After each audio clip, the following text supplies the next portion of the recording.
হঠাৎ আয়নাটা নিজে থেকেই ঝনঝন করে ভেঙে পড়ে যায়। একসাথে বাতাস জোরে বইতে শুরু করে। ঘরের দরজা আপনা থেকেই খুলে যায়।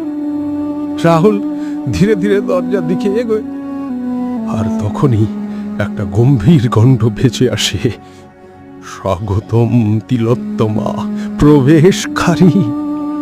রাহুল চারপাশে তাকায়, কেউ নেই, শুধু দরজার বাইরে তার শহরটা একেবারে অদৃশ্য হয়ে গেছে। চারদিকে গা চমচমে অন্ধকার, আর মাঝখানে বসে আছে একটা সোনালি চাবি। গল্প শেষ হয়। এটা তো শুধু শুরু। পর্ব 2, ছায়ার দরজা। আহ্বানটা এখন আর কল্পনা নয়।